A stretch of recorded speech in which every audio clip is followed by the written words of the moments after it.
drive. You have to notify them first what you're going to do.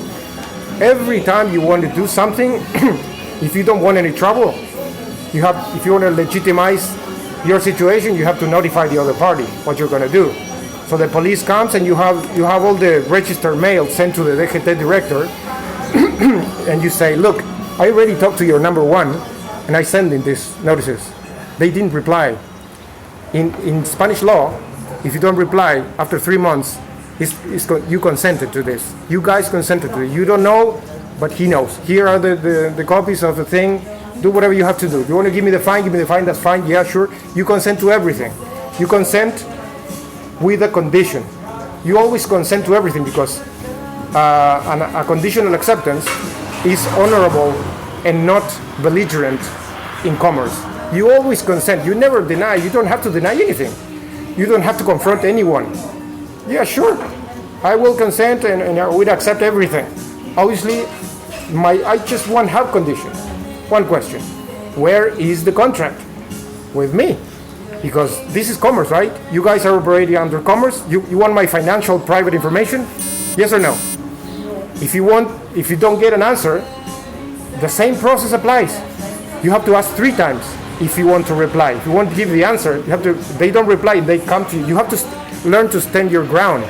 That means asking questions or sending notices 3 times. If it's a verbal thing, 3 times. Okay, so are you guys operating under commerce? No, that's not. I'm asking you about your ID and your number and your whatever. Yeah, sure, no problem. I will give you whatever you want. Just ask me this. Are you operating under commerce? Are you authorized? Where is your authority to get my private and personal information and financial information?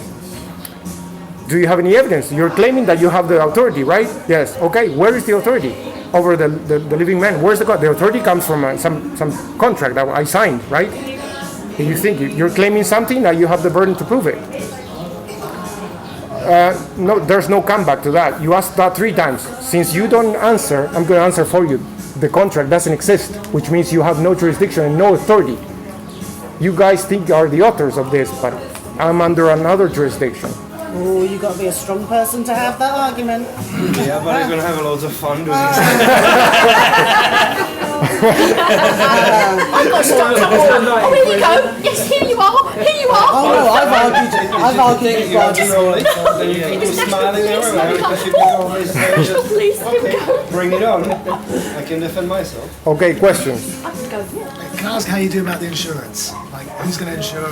The insurance is these guys from this company, the Common Law Court, the Common Law International Court, are sealing a deal with the insurance company, which are going to insure the person for £1 million. You have to pay for that insurance. You have to pay. You have to send your car to a car repair shop and make sure the car is fine as well before using those plates. Now you have to make sure you're not gonna kill someone with your car, and if you do, you're gonna have a £1 million insurance.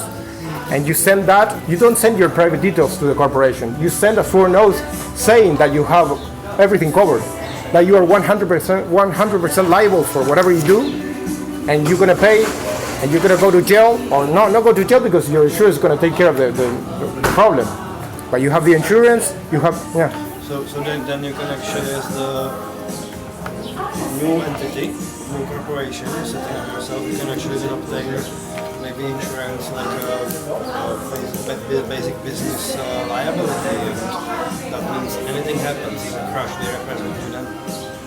with this insurance. What do you mean?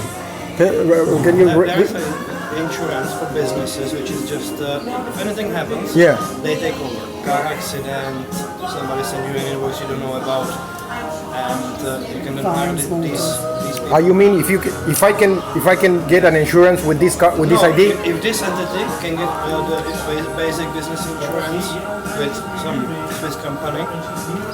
That is a very good question. You might have a cover for $250,000 then, and it should be sufficient for the damage on the car.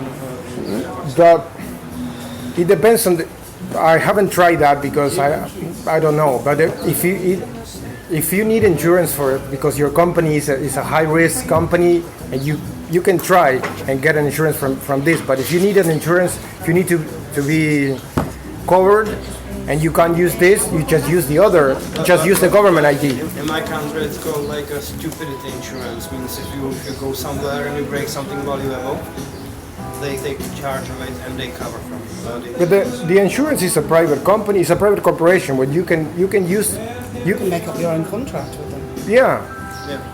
Yeah, you can use the NIO or the passport from any country. It's a private country. You and the insurance, they're going to cover you up. That has nothing to do with the government. It's okay. But if you want to pay an insurance, that it really doesn't matter what ID you use. Still better pay insurance than end up with €1 million in bills for insuring somebody, right? Yeah. Yes. Because in the case of the accident, it's the damage. Yes, exactly. And the harm. Yeah, Loss and harm. exactly. And Yeah. both are in Yes, you want to be covered, of course. Yeah. 2 questions. Yeah. If we change into a corporation, you're sort of saying when you buy a place and when you buy, but if you've already got one, Okay, that's a good can question. you change it over? Let's go to that. We already bought the property with the NIE. The property is registered in the corporation with their NIE. So what you have to do is sell the property from your NIE to your patent. You sign the 2 contracts with the witnesses, selling the property from the NIE to your patent number, and then you let the government know. You guys, I'm just letting you know that this property, you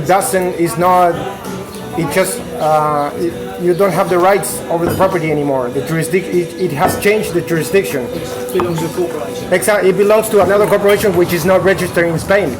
So I'm letting you know that if you think you can administer my private property now that it's not registered in Spain, now that I have all the rights to administer the property and the contract, I'm swearing I have that under perjury.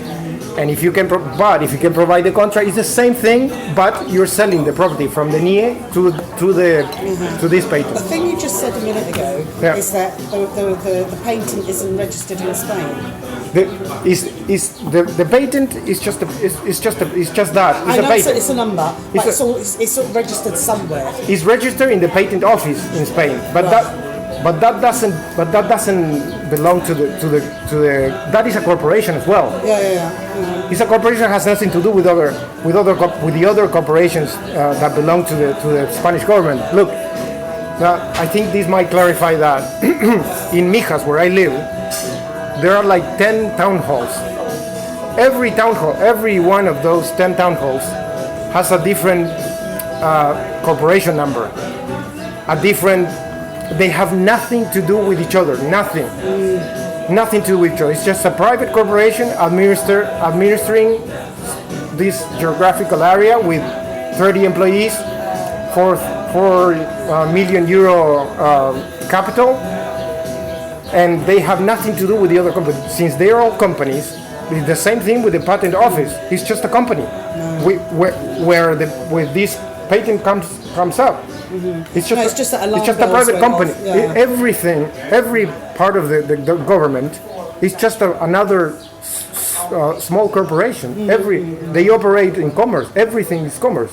Every part of every town hall, every diputación, every Ministerio de Hacienda.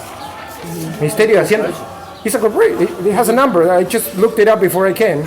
Ministerio de Hacienda is a corporation. They operate. They have a business address. They operate under doing business. So what you're saying is that you've got your own corporation on your own terms. Yep. Instead of having a government-issued corporation. Exactly. What I'm saying is that establishing the precedents from the international treaties. Okay. One thing Can I just ask one question? Ask. Yeah. Presumably, when you reach this agreement to buy a property or a car or whatever, and you have your 2 witnesses, both of those witnesses would have to be without NIEs. They'd have to be part of the... No, it doesn't. No, witnesses are witnesses. It doesn't matter. Yeah, ideally, it doesn't matter. The witnesses are witnesses. You need the witnesses who's doing it private transaction. You still Yeah. need the witness. Yeah, but the witness doesn't matter what ID he's using. He's the witness. Yeah. He's the